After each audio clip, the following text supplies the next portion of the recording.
Hello, everyone. This is Rajiv here. Welcome to Secureum's SafeCast series on Safu with Secureum, where our special guest today is Josselin Feist from TrailerBits. TrailerBits is one of the sponsor partners of Secureum's Epoch Zero Bootcamp on smart contract security auditing. Josselin Feist is a principal security engineer at TrailerBits.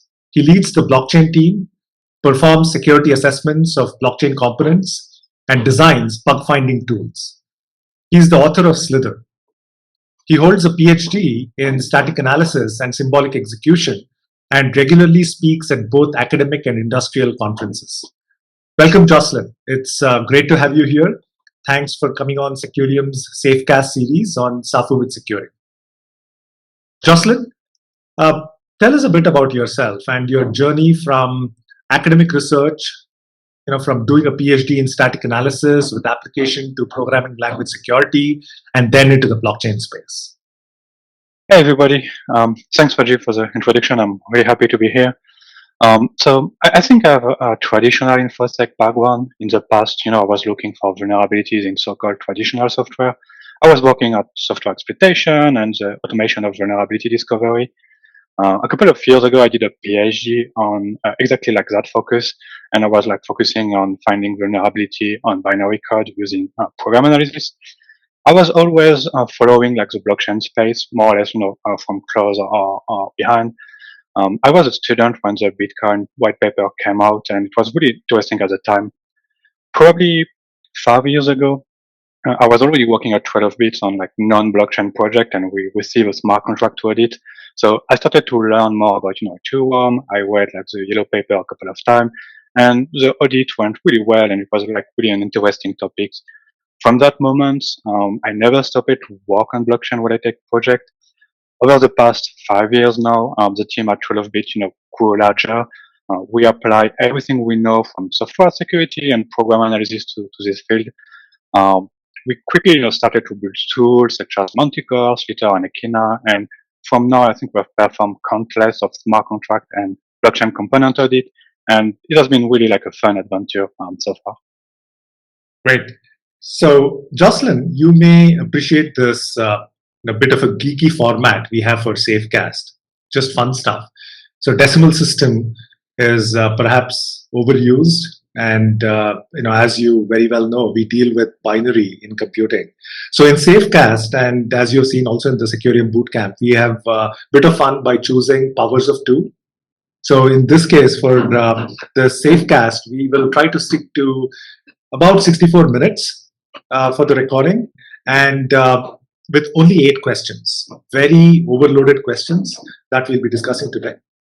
And to add to that, in the spirit of more programming language nerdiness, if you will, the questions are 0 indexed from 0 to 7. So let's start with question number 0. Question 0 is really about the blockchain team at TrailerBits, the origins, some of which you touched upon, and involvement specifically in the Ethereum security space. So what kind of projects is TrailerBits involved with in this space? What does your team look like? Do you have any special focus areas? How is this evolving since you joined, as you said, 5 years ago? Okay, so I think something which is specific about TrailerBits in the space is that we are not like a blockchain company, but we are a firm that focuses on high-end technology that requires a strong security expertise, and blockchain is just one of our expertise. At TrailerBits, you are going to find people that are well-versed with low-level manipulation and programming language theory. I think everyone has kind of the intent to always go deeper into what they know. We are research focused, so we don't just review code, but we also follow the novelty in the space, and we are producing our own research and tools. People working at TrailerBits will be able to find vulnerability that are well known, but they will also be able to find new type of vulnerability and things you haven't seen outside. In terms of I think evolution over the past year, I think overall the ecosystem and the security knowledge have matured. We have now the information and the tools to do a better job. There is still improvement to be made, but if you make a comparison with let's say 4 or 5 years ago, we are in a better place now. let's say at the same time as the security knowledge and like the overall ecosystem grow, the complexity of the smart contract evolve and is now like significantly more complex and more difficult to review. You have a lot of new challenge, because we are in a constantly evolving space. You have all the vulnerability specific to DeFi. You have all this, MEV and all this, layer two solutions that are bringing new challenge and, potentially new vulnerabilities. All right. The next question, question one, is really a loaded question with many, many sub-questions. So your team at Trail of Bits has likely performed hundreds of smart contract audits, right, over the last 4 or 5 years. How do you approach an audit at Trail of Bits? For example, how do you deal with the mostly non-existent specification, limited documentation that you may receive from your projects that are seeking an audit? What techniques, tools, and processes do you use from the start to the finish? How do you keep up with all the moving pieces in the space? Changes to Ethereum protocol, Solidity language itself. There are multiple versions every year, maybe even one every couple of months. Smart contract patterns are changing, and like you said, the complexity is changing. The applications have gone from vanilla ERC20 to DeFi to NFTs and DAOs and whatnot. And there are definitely new exploit types that target each of these categories of contracts. So in that context, do you advise your clients only on sort of the code and the vulnerabilities therein? Is there sort of any economic vulnerabilities that you could think of as a separate category? Do you also advise on limitations in the contract design itself, which may be not, very security related? And given the composability of protocols, do you deal with dependencies as black boxes with, let's say, with other protocols that they might be interfacing, or account for them, or just think of them as, okay, they're out of scope? And with all this, right, there's just so much happening in an audit. How much time do you usually spend on an audit? I mean, it is time boxed, but is that 1 or 2 or 3 weeks? Is that sufficient? And how much effort goes into all these phases, right? From looking at the documentation, from running the tools, manual analysis, writing the report. And what can your clients expect out of an audit, right? I mean, in terms of all the findings that are reported in the final report. And finally, how do you even know when you're done with an audit, right? So that is many questions bundled together, and that's probably more than 8 questions right there. But let's pretend that it's one big question. So please feel free to address all of this in any order. Okay, yeah, that's a couple of questions. I'm going to try to answer them, one by one. So I think the first question was regarding that like, in some code base, you're going to have a lack of documentation or non-existent, specification. So when you are doing an audit, you are doing usually the audit for the client, for the developer of the code base. So you have like the opportunity to talk to the client if something is not clear. If like a function doesn't make sense, if like some component are a bit obscure, you can just talk to the client and get information from there. Additionally, with experience, you are going to recognize pattern. So if you are looking at automated market maker, and it's like the third time you are looking at this type of code base, even if there is like a lack of documentation, you might be able to recognize something like from past audits. So it's mostly like a mix of discussion with the clients and experience from like recognizing pattern. And you mentioned, what are like the techniques, tools, and process from start to finish during an audit. So I think like really like the first things we do on an audit is that we run Slither, which is our static analyzer, and it's going to help us to potentially find vulnerability within like the 10 first minutes of the audit. Something I usually do also at the beginning is that I run some of the printer from Slither, which are like visual representation. In particular, we have this inheritance graph, which is going to give me like a visual representation of the inheritance of the contract, which I just found really useful if you want to navigate on the different layer of inheritance. Then I start the manual process. So I think here I mostly have two approach. There is no like magic process to do an audit, but it's mostly like the two approach that I'm following most of the time. So for the first one, I'm going to focus on the core component of the system. Like if you have an orchestra in the protocol, if you have like one piece where every other piece is going to interact with. So I'm going to start by focusing on this one, and I'm going to make abstraction of the other. So this is one approach. The second one that sometimes I'm starting with is that I'm going to isolate standalone components. For example, if you have like a fixed point arithmetic library, it's something you can review without having an understanding of everything else. So I'm going to start with that. And then, I'm just going to move to the other component, and I'm going to start to build like a better understanding of the whole architecture. From the moment I start to have like some understanding of what are the components, what they do, I'm going to start to think about what are the invariant of the code base. And when it's possible, I'm going to fed this invariant to Echina, which is our further, or I'm going to manually review this invariant to see if they are all within the code base. Then you mentioned that, Ethereum is a moving protocol, like Solidity is constantly evolving. You have like new AIP, you have new type of exploit. Here, there is no magic answer. You have to follow the space. Every time there is like a Solidity release, you have to look and read the changelog to see, what are the difference, what are like the new feature, what are the features that are removed, was there any security concern in the new release. You have to watch for the EIPs. You have to follow what are going to be like the new change in Ethereum. You might review a code base that is safe now, but there is like, for example, an upcoming EIP that might change like the behavior of some opcodes that are going to impact the code base. So it's important to stay up to date with this information. You can, follow people on Twitter, follow on Discord. We're also going to follow the academic publication because we want to, stay up to date with the latest technique, in particular in program analysis, like to find vulnerabilities and stuff like that. The next question I think you asked was regarding giving, a recommendation on contract design, and if we are only focusing on vulnerability. We are actually giving overall recommendation in terms of design and architecture. For example, sometimes, developer wants to have everything on chain when it's not needed, and you might be able to simplify the contract by, leveraging some off-chain code and off-chain computation. Something we always recommend for developer is to strive for simplicity. Don't try, to make something too complex. Always look for the solution, for the simplest solution that, fit your purpose.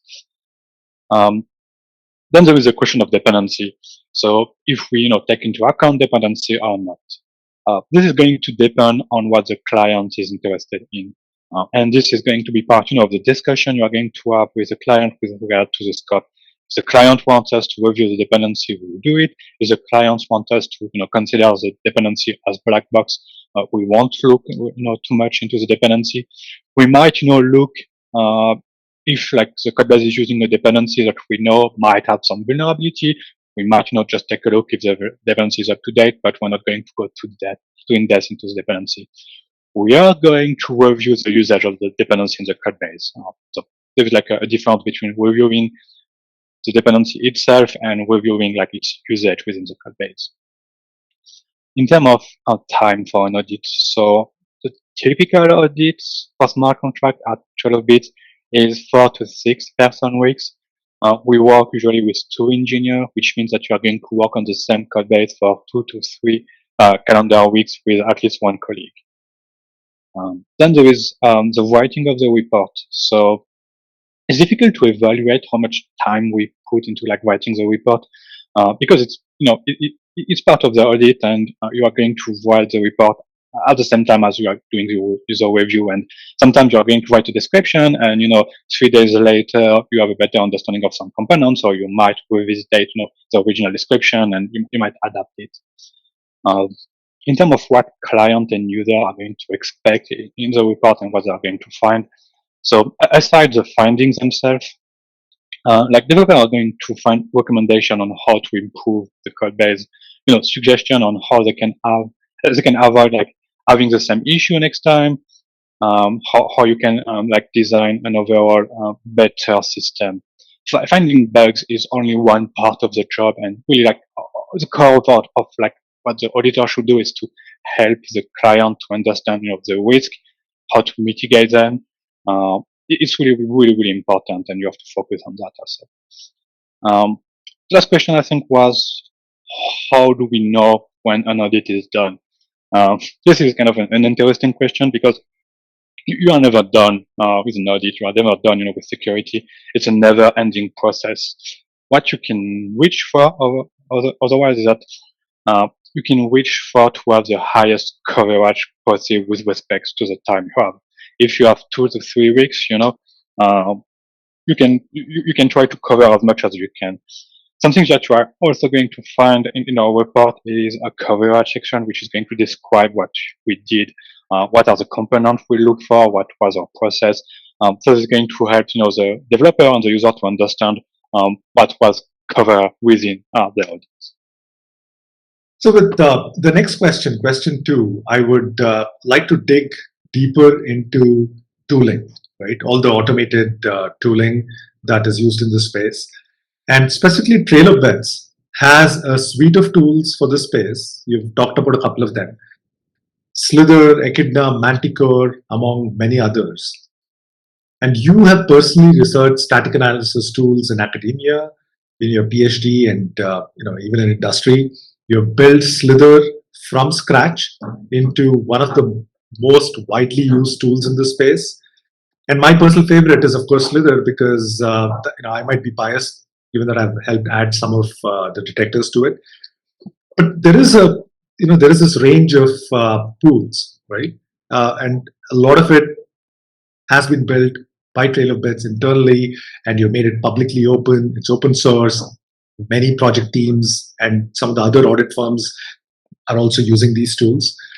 So can you maybe give us, start with a high-level overview of these tools?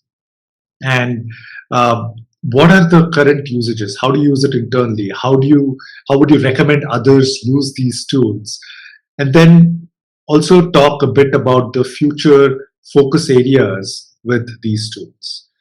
And in that context, if you can talk about the role of such tools in a project's lifecycle, both for auditors and for project teams, that would be great. Okay. Yeah, I think that there are like 2 tools I kind of want to highlight. So the first one is Slither that you already mentioned. So Slither is a static analysis framework. Its most common usage is going to be from the command line, where Slither will run a bunch of bug detector on the code base. The way it works is that it's going to read like the Solidity code. It's going to convert this Solidity code into like an intermediate representation, and it's going to run a bunch of analysis. If you run it from the command line, if you just run like Slither and the path to your project, by default, it's going to run all the bug detector. I think we have like now 70 plus public detector. We have a couple of private one. It's going to take you like 5 seconds to run the tool and maybe 5 minutes to triage the result, and it's going to provide immediate feedback. Slither actually works. We have like a trophy list that highlights some of the bugs found by the tool. So I believe it provides a lot of value for developer and auditor. In addition to this usage from the command line with just one Slither and get the detectors out of it, it has a couple of additional features. So the first one is the one I mentioned in the past question, is like the printer. So the printer are visual representation of the code base. There is an inheritance graph. I mentioned that it's going to show you the inheritance of the contract in a way you can visualize what are like the interaction with the contract. But we have like I think 20 printers or even more now that are going to provide different visualization of the code base that are really useful to understand what a contract does. In addition to the detector and the printers, we have built a couple of tools on top of Slither. For example, we have Slither check ERC that is going to check if the code base follow the ERC specification. So we have a couple of ERC that are supported, like from the ERC 20 or like all the most common ERC. We have also other tool like Slither check upgradability that is going to help you to review if you are following like the best practices regarding upgradability. Slither is free. It's used by other firms and auditor. But from my point of view, because it doesn't require a lot of effort to use it, and it does provide value, everyone at this point should just use Slither at least before deployment, or even better, adding Slither within like your CI, or if you're an auditor, using Slither as the first step when you are doing like code review. The second tool I want to talk about is Echidna. The Echidna is a further. In traditional testing, what you are going to do is that you are going to call a function with some static input. For example, if you have myFunc, you are going to call like myFunc with 10, and you are just going to run the specific path. What a further will do is that it's going to call the same function, but with different input. It's going to call it with 0, 10, 100, 1000, and so on. And it's going to, try to have a higher coverage of what you can reach with unit tests. So it's kind of an unsaid unit test. The way we use Echidna is that we're going to define invariant in the code, and the further is going to try to break invariant. An example of invariant is, for example, on a token. If you have a total supply, no user should have a balance greater than the total supply, right? If you have 1 million of token, no one should have 2 million of token. But this is a property you can encode in Solidity, and you can have Echidna that is going to try to break the property. I think at this point, like everyone should, think about code invariant and build their, test and code base accordingly. We have some clients that come with Slither integrated into the CI and property checked by Echidna. These clients usually will have like a code with a higher quality and maturity. The process of writing invariants will make your code better, even if you write an invariant and it doesn't find a bug, but because you actually go through this process of thinking about what the code base should do or should not do, it usually helps developer to just build a better overall architecture. That's really something we encourage everyone to at least try and think about. All these tools are really great and really useful. They're not going to replace auditor obviously, but they're going to enhance our capacities. Are going to allow us to work faster and work better. For example, reentrancy is a big issue in smart contracts. And as an auditor, you don't want to look at all the external code and all the state variables that are written after external code to see if there is a reentrancy, while you can just run Slither, and Slither is going to list all the potential reentrancy in the code base in like 5 seconds. So it's going to speed up your process significantly. So you mentioned upgradability with Slither, right? So that's one of the tools that Slither has. So with question 3, I would like to sort of dig deeper into this topic of upgradability and maybe proxies. So these are perhaps sensitive topics in the smart contract space, definitely in the security community. And it looks like proxies and upgradability may be here to stay with us, right? And they've had a huge impact on security both ways. On one hand, upgradability is desirable by developers because it lets one update the contract implementations after they are deployed to fix any vulnerabilities that they may have, or maybe even add new optimizations and features later on after deployment. On the other hand, their design and usage is very tricky and has caused significant vulnerabilities and exploits, some of which have been reported by your own team. So at a fundamental level, this design pattern from using proxies with upgradability and maybe even going down to the EVM level with the delegate call opcode, this enables one to bypass the immutability aspect of smart contracts, right? And perhaps forces users to trust contract developers and deployers knowingly or unknowingly. And I know that you personally feel strongly about this topic based on the upgradability tool in Slither itself, some of the articles that have come out of Taylor Bits, and you've written some fantastic articles describing these concerns and challenges about certain widely used implementations. So, in this context, about this sensitive topic, can you perhaps share some key insights and maybe even your opinions on this topic and how this could be addressed moving forward, both from a language, at a Solidity level or at a library level implementation perspective, and also from the perspective of developers who are using or maybe forced to use such powerful but risky abstractions? Thanks for the question. It's it's an interesting topic. So as you mentioned, we wrote a lot of blog posts on these specific topics. I would recommend to check out our blog for like more like details about how this technique works and the different issue. So we are not against upgradability, but we don't encourage it. I think developers should think about the process on how to update if they want to update their code later on from day one, from the moment they start writing the code. I believe that the best approach here is to favor a modular architecture and favor data migration. If you have a code base, with multiple contracts that, points to each other and a way to upgrade like the behavior of the system is just going to change the pointer to some other contract, right? If you have data in the contract, you can migrate it. So now, like something which is used by a lot of projects is this delegate call based upgradability. The way it works is that delegate call is a specific opcode that allows one contract to execute the code from another contract while keeping its context including like storage and state variable. So the upgradability pattern works by having a so-called proxy that will hold the state variable and a pointer to a logic contract. The proxy will use delegate call to execute the code from the logic contract. So then you can, to upgrade the system, you can just change the pointer to the logic contract and you are going to change the behavior of the system.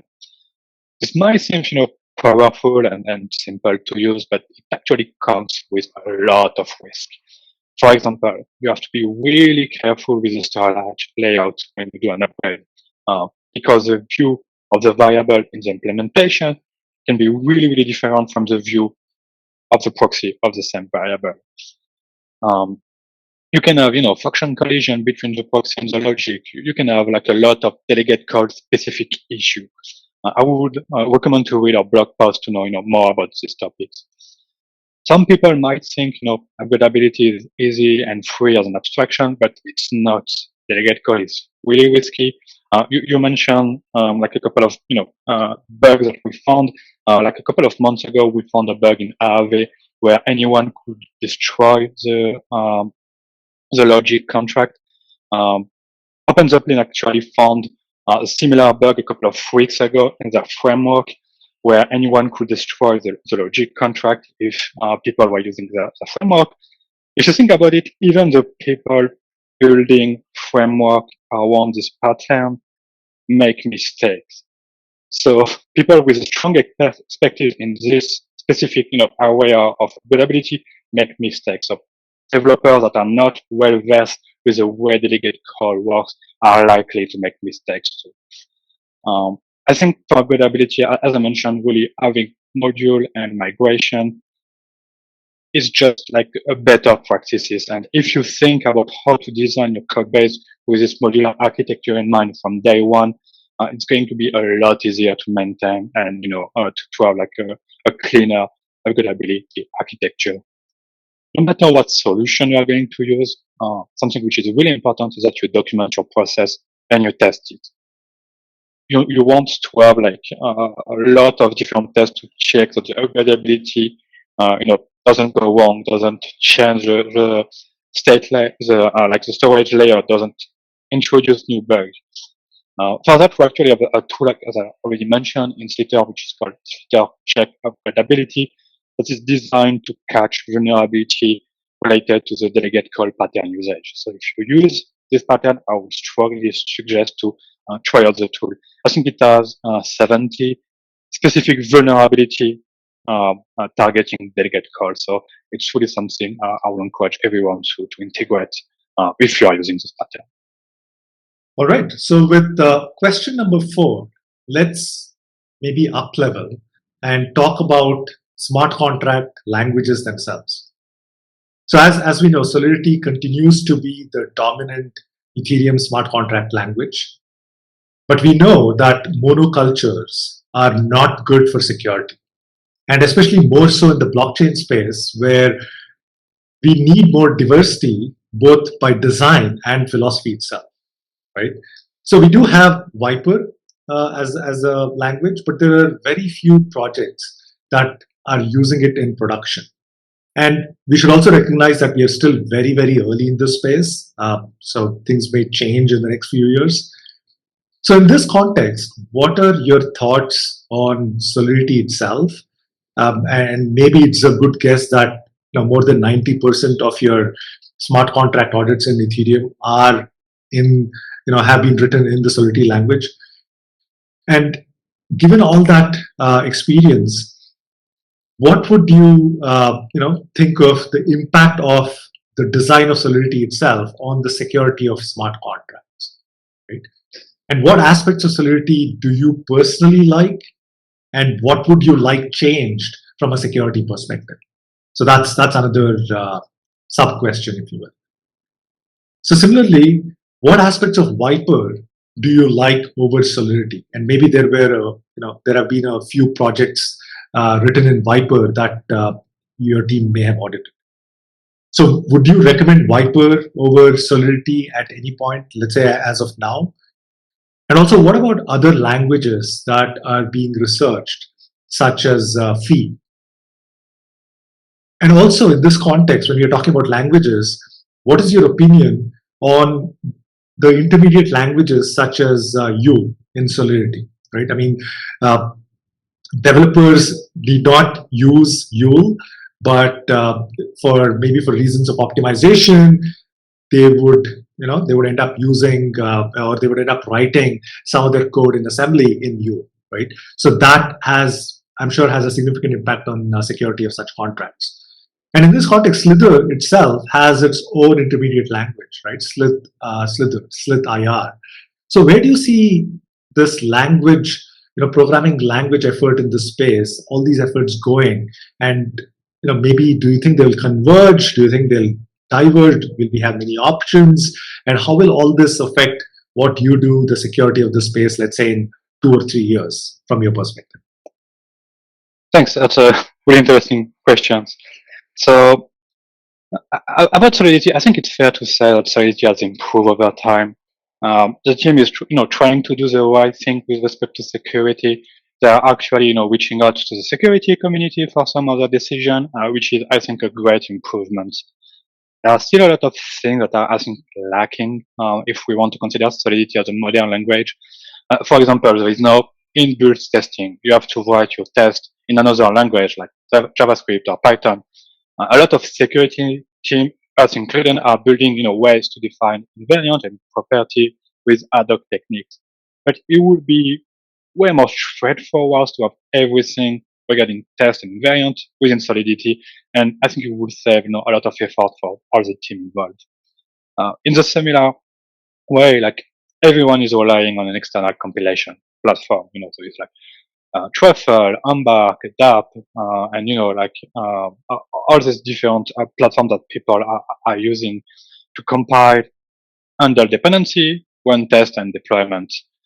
This leads to a lot of resource spent in the community on building and maintaining this platform, and a lot of pain for developer because you have to understand how this platform works, how to write tests, and so on. A better solution at this point, I believe, would be to have everything, within Solidity West as cargo, and it's something I think we should have just to, ease the developer experience and avoid having, external team building the same things over and over. The next question was regarding Viper. So I like Viper. It has some good idea, and it has an interesting code readability. But like the compiler from Viper would benefit from more work and attention. The Viper team is doing a great job with respect to the resource they have, but it's limited. So using Viper comes with risk just because the compiler is not at the same, maturity state on, let's say, Solidity. There are other, language that are researched in the tool. You mentioned Peeve. As far as I know, all the other language aside Solidity and Viper are mostly prototype, so I would not recommend to use them. You can, try it out and see, how it goes, on an afternoon if you have some free time and you want to play around. But I would not recommend to use such prototype for any contract that you are going to actually deploy. Now there's a question of Fuel. So Fuel is Solidity intermediate language that is also used to write inline assembly. We don't recommend developer to write in Fuel or in inline assembly. Any low-level manipulation is risky, and you are more likely to make mistakes if you are using like Fuel or inline assembly. We actually have seen specific vulnerability targeting Fuel, so you have to be really careful into what you are doing. Now there is the question that we are also building our intermediate representation for Slither, which is called Slither. I think Fuel and Slither have really different goals. So the goal of our intermediate representation is meant to leverage static analysis.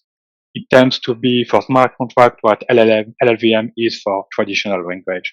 Our intermediate representation has SSA, which is like a specific form to express the code. Its form is kind of close to a 3-code address, and it's designed to be convenient to build analysis on top of it. So really like the goal of our intermediate representation is to allow building analysis on top of it. The goal of Fuel is to be written and read by human. It's mostly like EVM, where the stack is listed into local variable, and you have a couple of additional features. For example, you have like a better control flow. As a result, like both language have really different goals and features. So I don't see convergence in the short term as just looking at different language there. However, it's fine. I mean, an ecosystem for a language can have multiple, intermediate representation that are targeting different goals and that are targeting, different features. With the next question 5, let's switch gears a bit and talk about something non-technical. And this is about talent and hiring, which is, really, really critical in this space and a big reason, the biggest motivation for the Secureum bootcamp itself. So how do you think a beginner can catch up with all the technical skills required? And I'm sure you get this question, many, many times. What sort of cybersecurity and blockchain background would your team specifically expect from a new hire? And what are you specifically looking for in new hires, besides this, technical skills, right? What about soft skills, such as communication, which I'm sure is a big part of, like you said, discussing with your clients, reading the specification, reading the documentation, writing the report, right? So there's a lot of communication involved in understanding the code, a lot of things. And I am not, a native speaker of English myself, and I don't believe you are either.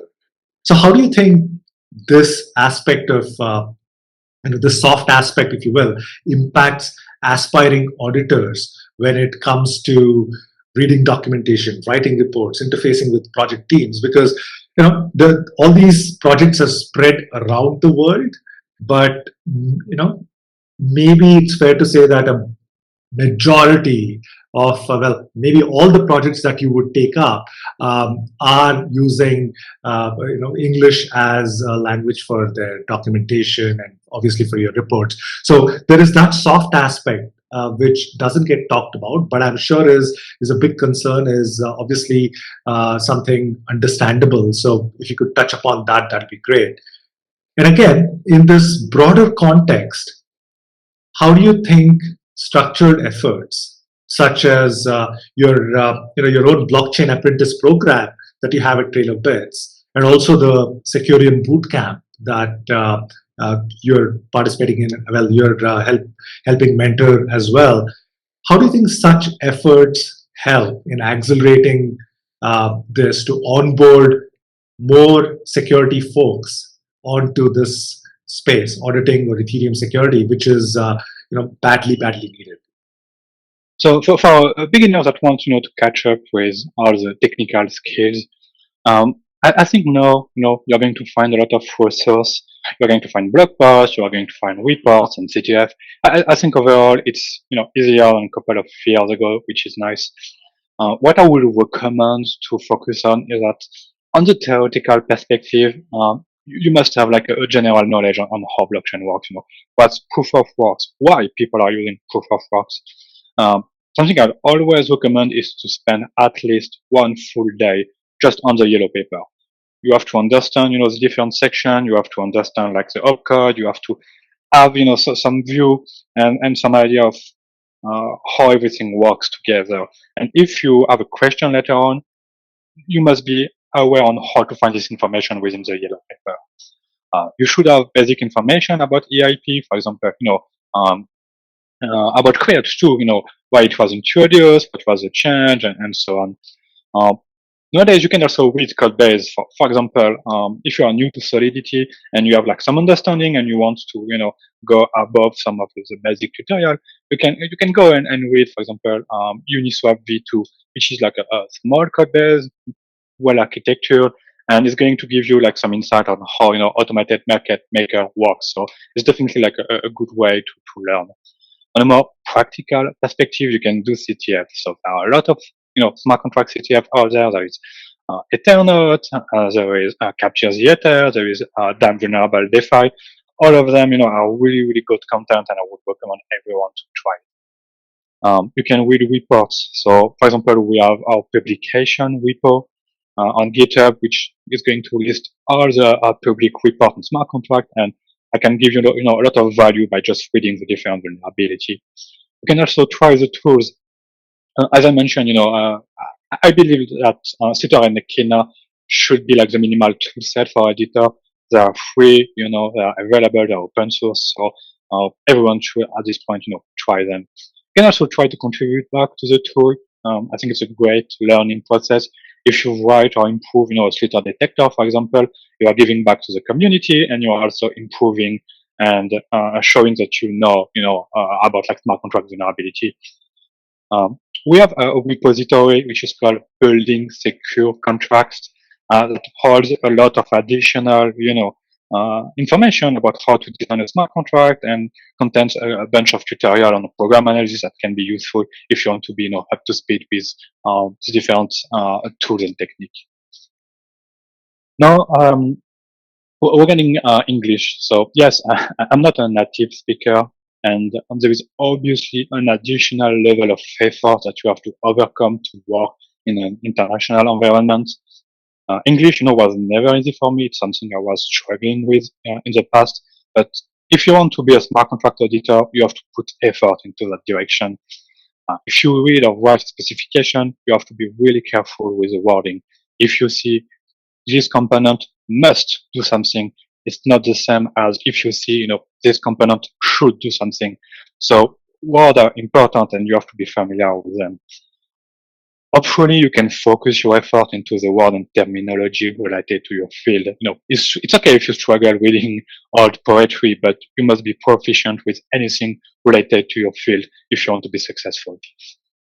Now, what we are looking for new hires. So at 12 bits for full-time employee, we are going to look for experience in blockchain. Our employee, are going to know all the common vulnerability and the Solidity pitfall, are going to be well versed with the yellow papers, are going to be up to date with, all the vulnerability related to DeFi, related to layer 2.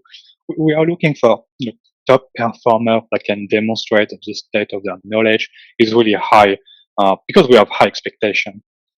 On the non-technical side, as you mentioned, communication is really important because you're going to communicate with the team, you're going to communicate with the client. It's important to be a team member, at 12 bits, we're sharing a lot of knowledge, and this is something we value. So it's something, we're also looking for in our employee. So this is for full time. Now, as you mentioned, we have this apprenticeship program.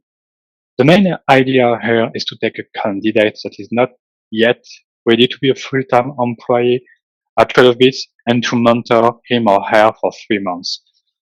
The person will have a mentor in the company, which is going to be a senior plus auditor, and the mentor will only have one apprentice, so that we are sure, the mentor has the time to provide feedback and to discuss with the apprentice.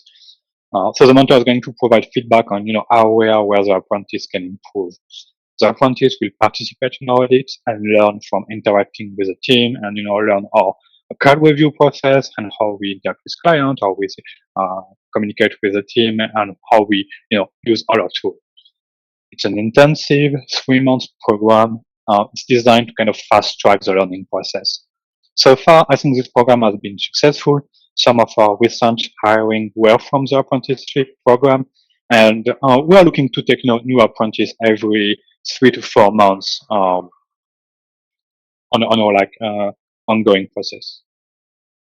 With the next question, so it's perhaps fair to say that most users do not understand, or ideally even need to understand security, its implications or its limitations, right? So that's just how things are.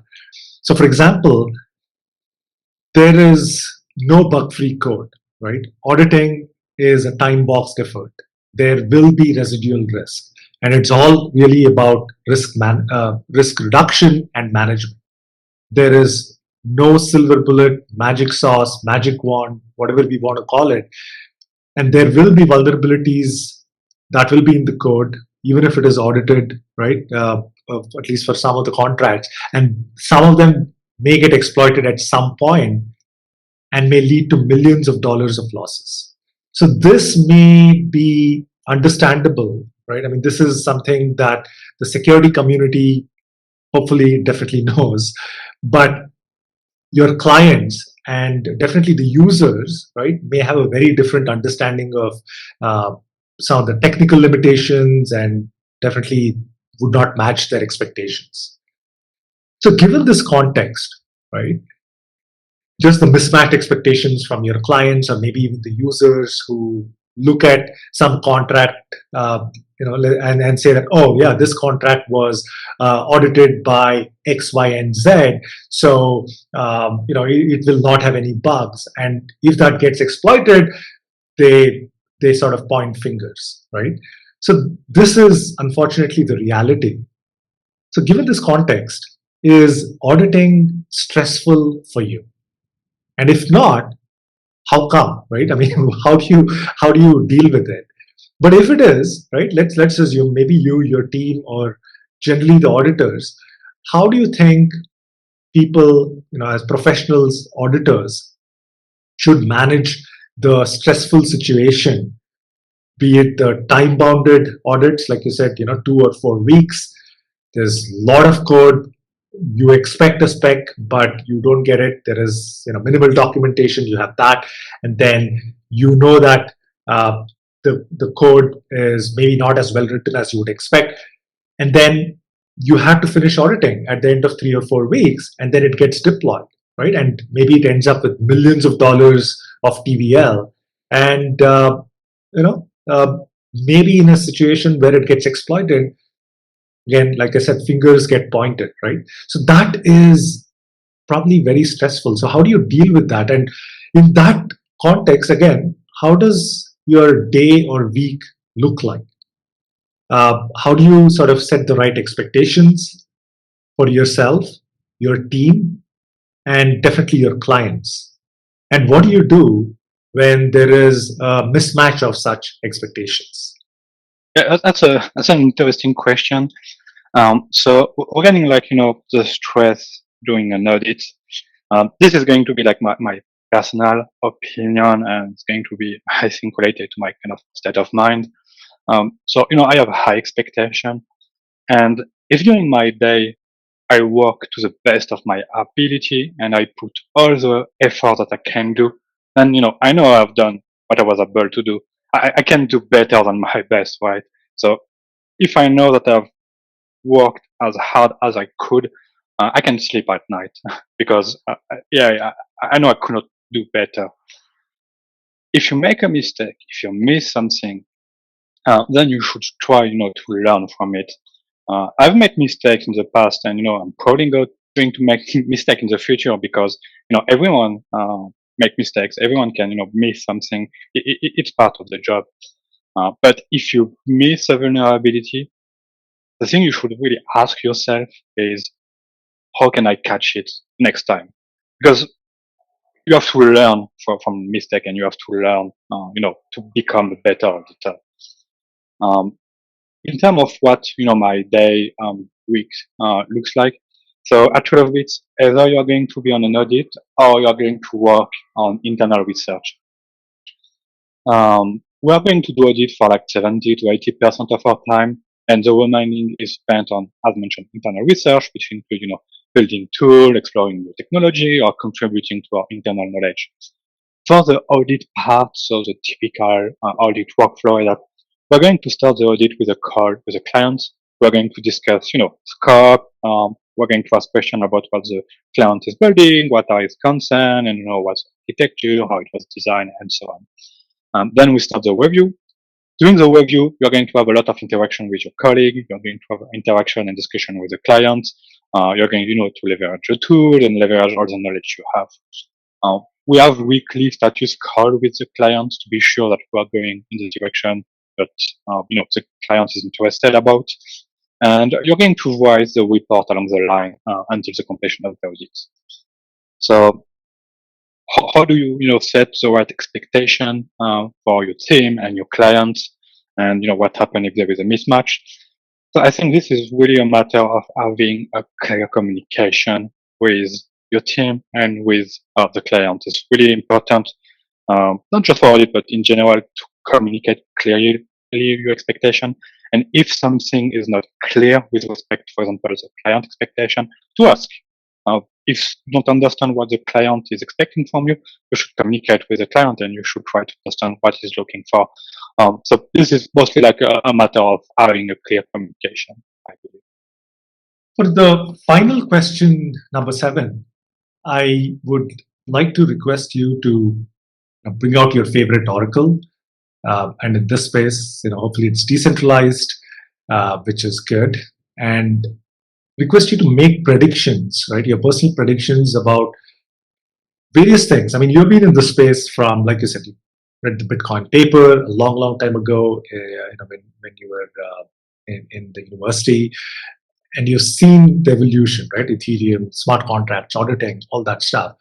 So based on that, how do you see these various aspects of, let's say, smart contract languages, static analysis tools, the role of audits itself, which has been changing, and the evolution, in your case, of the blockchain team at Trail of Bits itself? So how do you see all these aspects changing and affecting your own growth of the blockchain team at Trail of Bits, and differentiating in this space to make a greater impact going forward? So I don't know, what's going to be in the future, but I know, what we are trying to achieve. So the first thing is that we want to keep our expertise on the higher end of the H1 space. Like right now, I think most of the projects are going to work either on some DeFi component or some gaming application. So something we're going to continue, to watch and to look at like the progress. If there is a new trend happening in the way people are using smart contract, we're obviously going to follow it.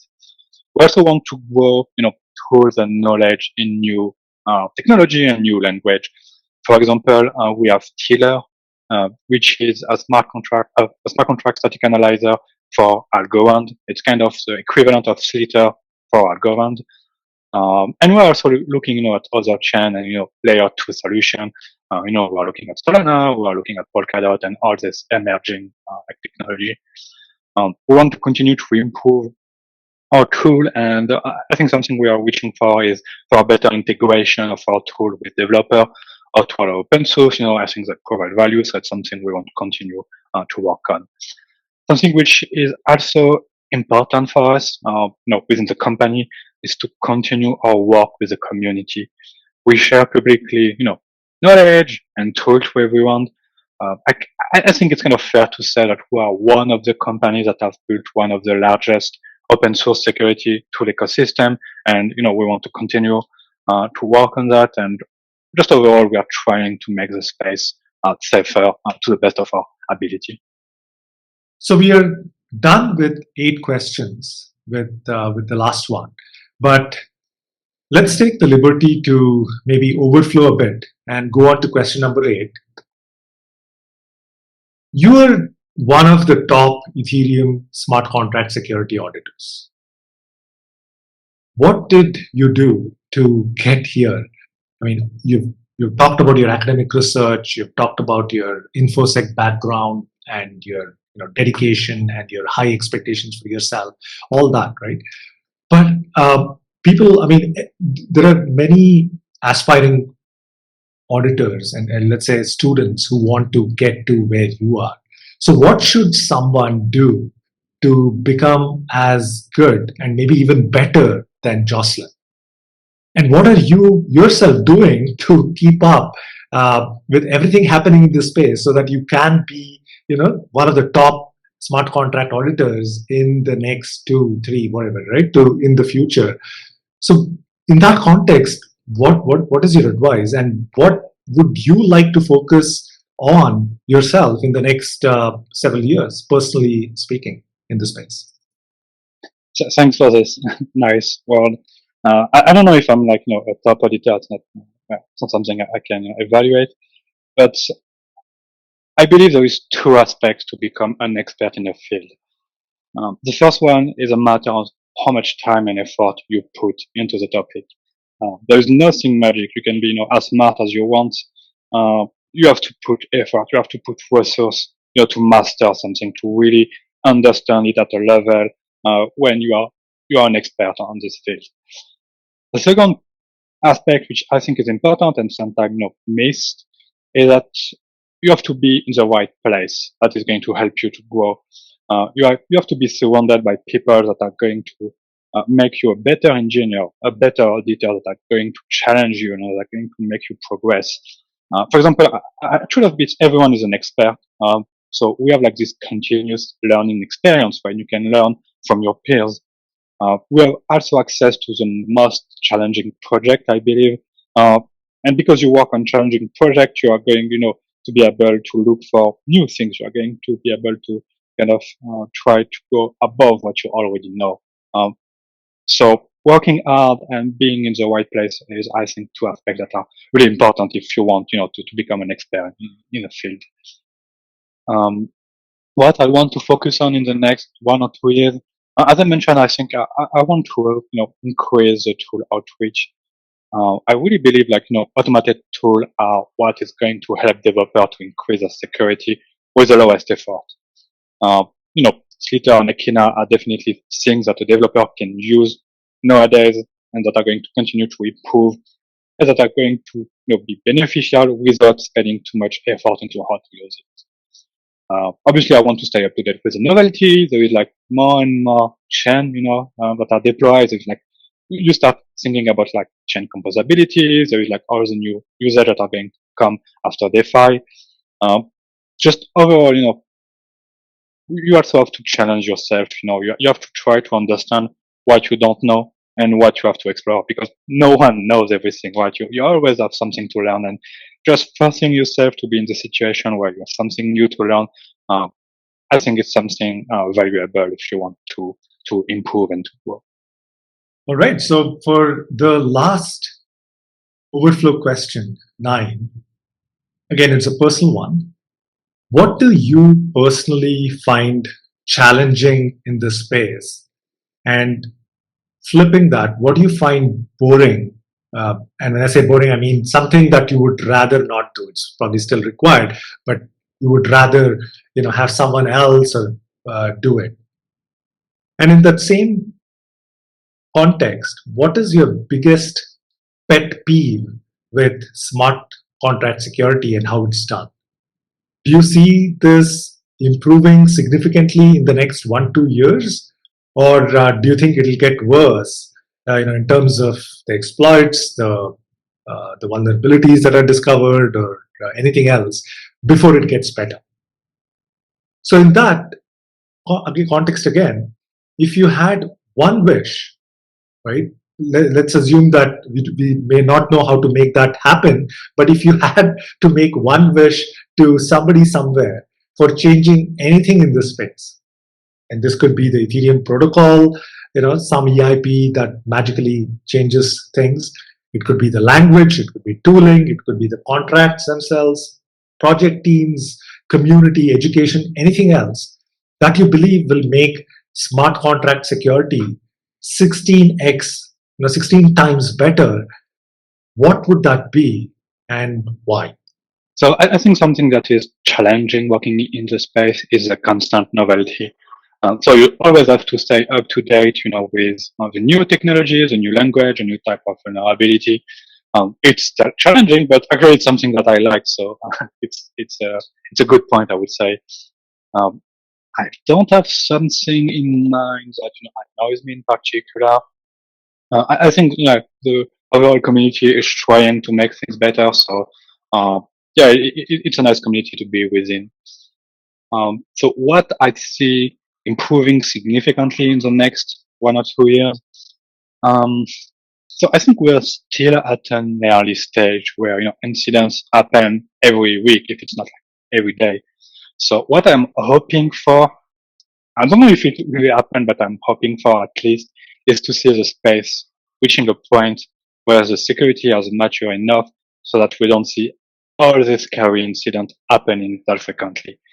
If we reach like a point where we don't have so many incidents per month, per week, I think it will be like a key result showing that, as a security community, we have improved, and we have reached like a better point. That will include, having developer improving the security workflow, probably with better integration of tools. Also means like, improvement in the education material, to ensure that the community and the developer community is aware of the different risks. So yeah, I don't know if we will reach that point, but I'm hoping that we will. Okay, so that is a wrap. We covered 8 really, really overloaded questions, and we also overflowed a bit as well. So thank you very much, Josselin, for coming on Secureum SafeCast in the Suffer with Secureum series and sharing your thoughts on 8 questions, infinite possibilities. We really appreciate your active engagement with the Secureum community. We wish you the very best in all your efforts at TrailerBits, and I look forward to having you again on Secureum SafeCast sometime soon. Thanks for the invitation. It was a great discussion. I also want to take the opportunity to thank you, Rajiv, for all the effort you are putting into like the bootcamp and into helping like the participant to learn more about security. As I mentioned, it's something we have to work on as a community to have better education material, and I think you are doing a great job with this bootcamp. So thanks to you.